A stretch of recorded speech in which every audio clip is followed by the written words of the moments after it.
Halo, perkenalkan nama saya Rosi Putri Ismamora. Saya mahasiswi PJJ Akuntansi Universitas Siber Asia dengan NIM 2403010200587, kelas AK505, dan mata kuliah Teori Akuntansi. Pada kesempatan ini, izinkan saya untuk menyampaikan hasil dari ujian akhir semester yang telah saya kerjakan sebagai bagian untuk mengumpulkan tugas luas pada mata kuliah ini. Adapun dosen pengajar yaitu Ibu Yuanisa Aisanafi. Saya akan membagikan PowerPoint sebagai rangkuman hasil dari jawaban UAS yang telah saya kerjakan. Pertanyaan pertama, jelaskan apa yang Anda ketahui terkait 4 pilar standar akuntansi keuangan atau SAK yang ada di Indonesia, meliputi SAK internasional, SAK umum, SAK EP atau ETAP, SAK MKM dalam hal yang pertama, apakah entitas yang harus comply dengan standar tersebut? Yang kedua, referensi atau acuan dari masing-masing standar. Pembahasan untuk pertanyaan nomor 1, berdasarkan KSPKI atau Kerangka Standar Pelaporan Keuangan Indonesia, terdapat 4 pilar SAK yang berlaku di Indonesia. Yang pertama, SAK internasional atau IFRS.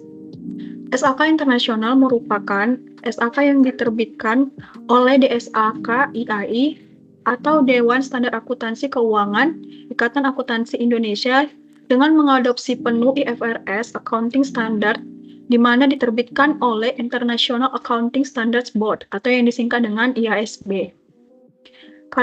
Karakteristik utamanya yaitu PSAK IFRS adalah hasil adaptasi dari standar pelaporan keuangan internasional untuk entitas bisnis di Indonesia yang memiliki akuntabilitas publik. Akuntabilitas publik yang dimaksud adalah biasanya perusahaan besar yang telah sahamnya atau modalnya dimiliki oleh masyarakat luas, sehingga harus mempertanggungjawabkan pelaporan keuangannya kepada masyarakat umum. Contohnya seperti lembaga perbankan, asuransi, perusahaan publik, maupun BUMN. Standar ini sering diterapkan oleh perusahaan yang terdaftar di Bursa Efek atau yang sedang dalam proses IPO. Sebagai lembaga yang berkaitan langsung dengan masyarakat, di mana keberadaan PSAK IFRS ini mendukung perusahaan dalam menyajikan laporan keuangan yang sesuai dengan standar global sehingga dapat meningkatkan kepercayaan investor internasional serta memudahkan integrasi dengan pasar modal global. Pilar kedua yaitu standar akuntansi umum atau standar akuntansi Indonesia. Standar akuntansi umum adalah PSAK atau Pernyataan Standar Akuntansi Keuangan dan ISAK atau Interpretasi atas Standar Akuntansi Keuangan yang diterbitkan oleh DSAK IAI serta Dewan Standar Akuntansi Syariah serta peraturan regulator pasar modal di mana entitas yang berada di bawah pengawasannya sepanjang peraturan regulator pasar modal tersebut tidak bertentangan dengan PSAK dan ISAK yang spesifik untuk suatu transaksi, peristiwa, maupun kondisi. SAK umum ini juga berbasis kepada IFRS dan ditujukan untuk entitas yang memiliki akuntabilitas publik. Penyusunan SAK wajib mengikuti due process prosedur yang telah ditetapkan dalam Peraturan Organisasi Ikatan Akuntansi Indonesia. Adapun karakteristik utamanya yaitu standar akuntansi umum atau yang disebut juga dengan SAK umum, mengatur pencatatan, penyusunan, perlakuan, dan penyajian laporan keuangan untuk entitas atau badan maupun bisnis yang memiliki akuntabilitas publik, termasuk diantaranya perseroan terbatas, entitas nirlaba, asuransi, perbankan, maupun perusahaan dana pensiun. Pilar ketiga yaitu SAK Indonesia untuk EP atau SAK Indonesia untuk ETAP. ETAP merupakan singkatan dari entitas tanpa akuntansi publik. SAK ini diterbitkan oleh DSAK IAI yang dapat digunakan oleh entitas privat maupun entitas tanpa akuntabilitas publik yang telah memenuhi persyaratan di mana SAK ini ditetapkan pada tahun 2009 dan berlaku di Indonesia secara efektif pada tanggal 1 Januari tahun 2011. SAK ini digunakan untuk entitas yang akuntabilitas publiknya tidak signifikan dan laporan keuangannya hanya untuk tujuan umum bagi pengguna eksternal. SAK etap ini merupakan bentuk hasil penyederhanaan dari SAK IFRS dan disusun dengan mengadopsi IFRS 4 SMA yang dimodifikasi sesuai dengan kondisi yang ada di Indonesia serta dibuat dengan lebih ringkas. Adapun karakteristik utamanya, etap merupakan hasil penyederhanaan IFRS yang meliputi tidak adanya laporan laba rugi komprehensif, penilaian untuk aset tetap, aset tidak berwujud, dan properti investasi setelah tanggal perolehan hanya menggunakan harga perolehan. Pilar keempat, yaitu SAK Indonesia untuk EMKM. Sesuai dengan namanya, EMKM yang dimaksud adalah entitas mikro, kecil, dan menengah, yaitu standar akuntansi yang telah disahkan oleh DSAK IAI pada tanggal 24 Oktober 2016 dan berlaku efektif pada tanggal 1 Januari tahun 2018. SAK MKM merupakan standar yang dibuat lebih sederhana lagi karena mengatur transaksi umum yang dilakukan oleh EMKM dan dasar pengukurannya itu murni menggunakan biaya historis sehingga EMKM cukup mencatat aset dan liabilitasnya sebesar biaya perolehannya. SAK MKM ini menyederhanakan elemen laporan keuangan menjadi 3 bagian, yaitu laporan posisi keuangan, laporan laba rugi, dan catatan atas laporan keuangan, sehingga dapat menjadi pendorong bagi UMK untuk lebih giat dalam menyusun laporan keuangannya.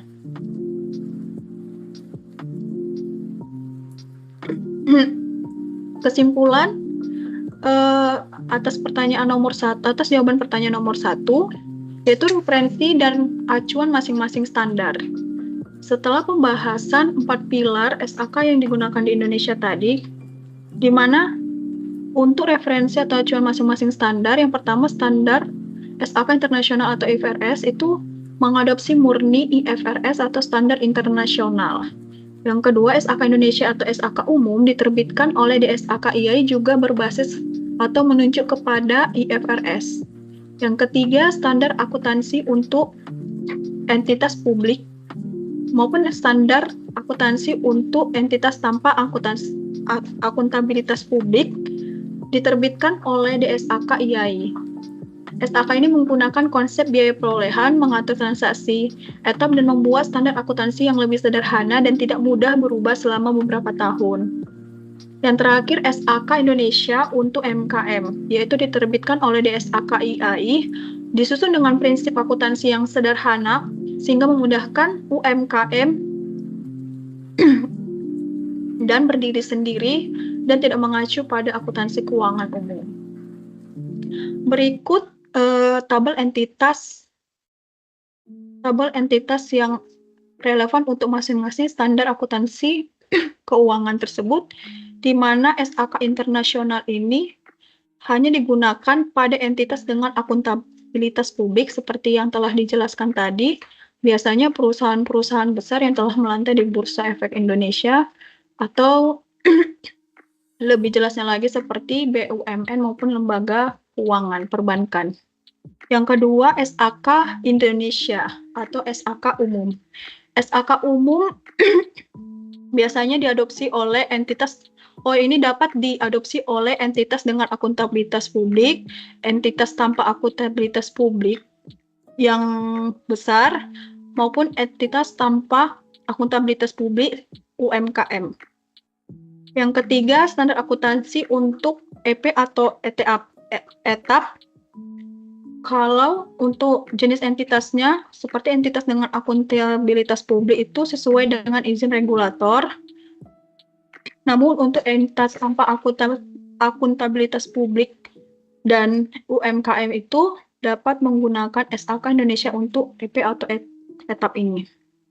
Yang terakhir, SAK Indonesia untuk UMKM, di mana entitas dengan akuntabilitas publik dapat menggunakan standar akuntansi ini namun dengan izin regulator dan biasanya hanya digunakan untuk entitas tanpa akuntabilitas publik oleh UMKM.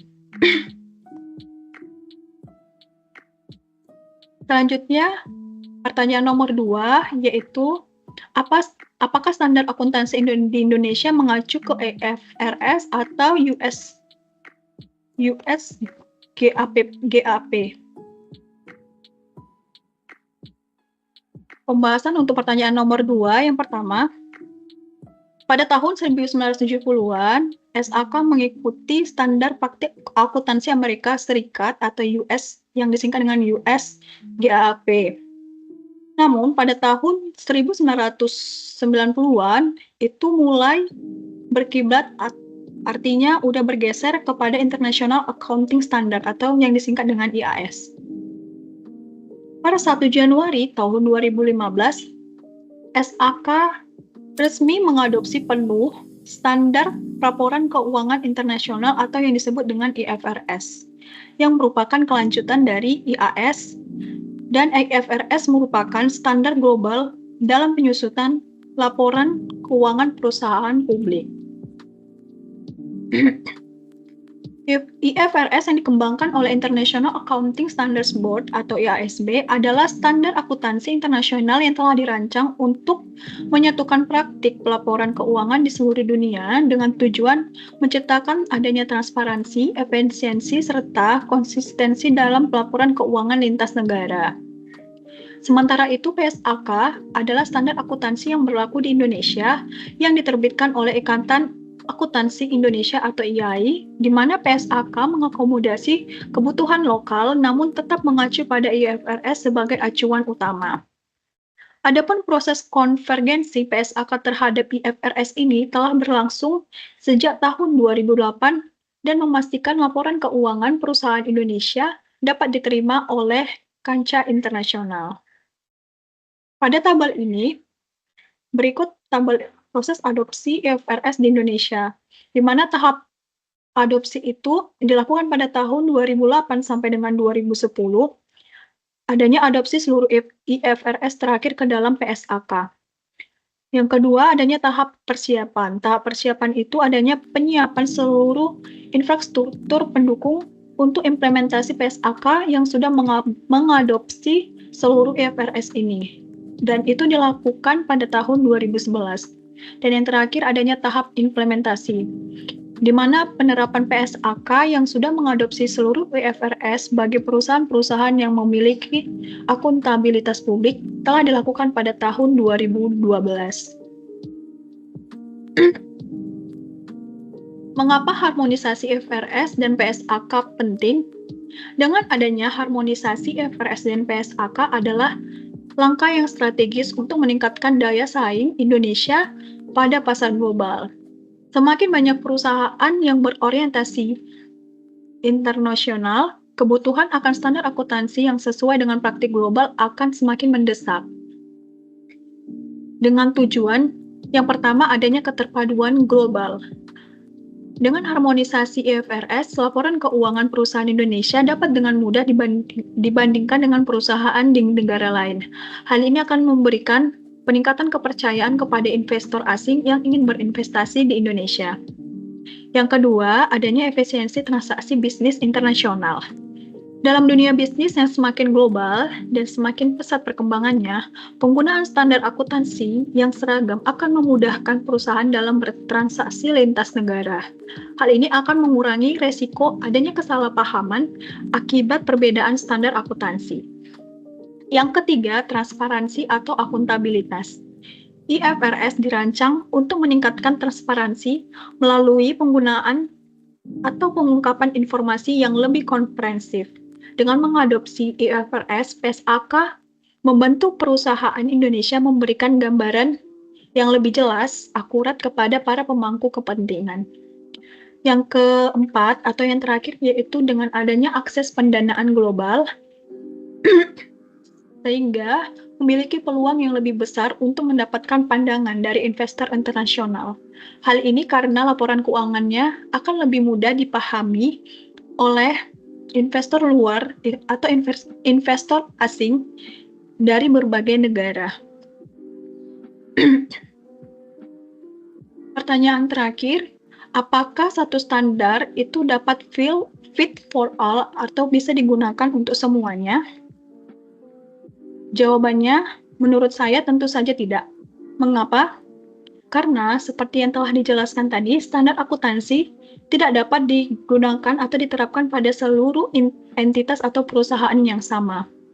Seperti pada penjelasan pada soal nomor 1, terdapat SAK yang berbeda dengan memperhatikan jenis entitas atau perusahaan, di mana standar akuntansi yang digunakan disesuaikan dengan jenis usahanya.